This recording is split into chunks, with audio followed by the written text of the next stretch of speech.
I do not personally pray in a traditional fashion. I don't play verbally, I don't pray, I don't use words loud. It's, as I said, I'm in a state of meditation. In most religious practices, you will see that prayer and meditation are an integral part of almost all of them, all world religions. And it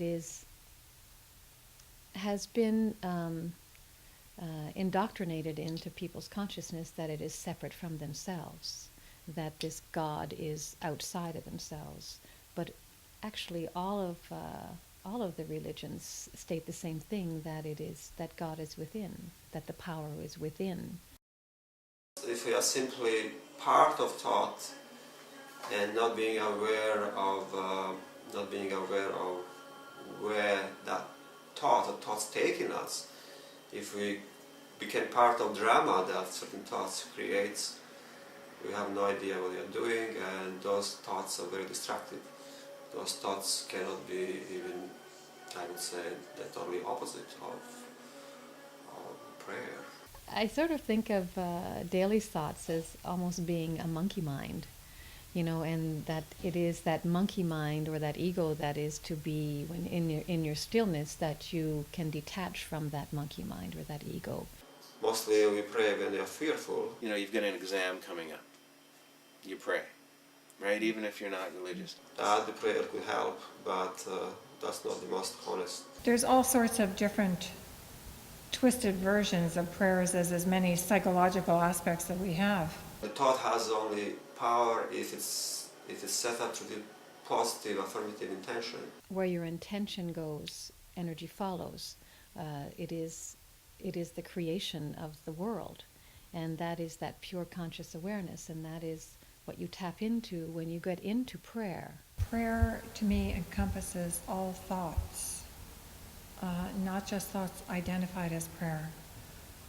We send out thoughts all day long about different things, and I feel the creative intelligence of the universe hears our thoughts. The thought, as the thought depends, what kind of thought.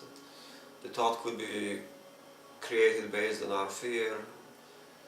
Thought can come out of our state of happiness or unhappiness, peace, love, whatever it is. So the question is, what kind of thought? I believe that there are only two main emotions in life, or two main actions in life, like yin and yang. There is only two energies that we can experience as a humans, and it is love or fear. Love or fear. So you are either in one or the other. You are either living in love or you are living in fear. If you are living in love, then you are connected to your divinity. You are connected to that consciousness, that higher consciousness. If you are connected to fear, then you are simply disconnected.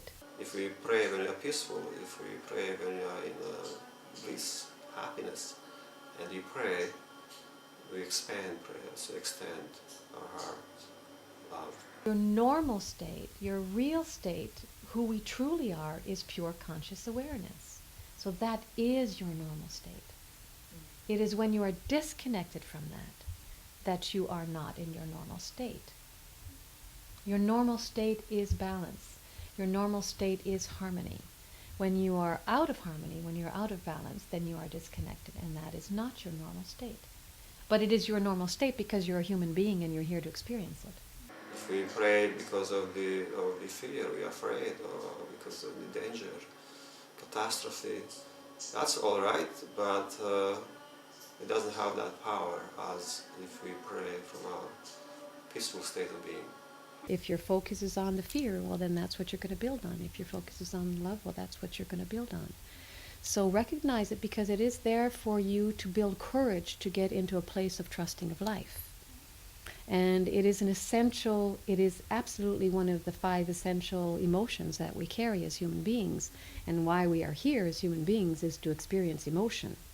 Our spirit is detached completely to emotion. It is simply when we are in human form that we experience emotion. So that's why we're in a body. So emotions are there exactly to let you know what you're thinking. And then it's the emotions that create the reality.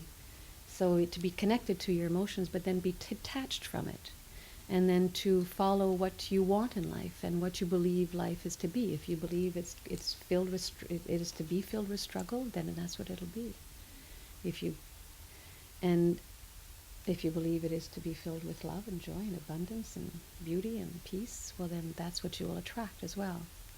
But not to disregard what is there when it is anger and fear and grief. Those are all part of being a human being. And they're there for reasons. They're reasons for your growth. They're opportunities for you on a soul level to grow. So they're essential for your moving on into a higher vibration. They're actually rising to the surface for you to transform them and let them go.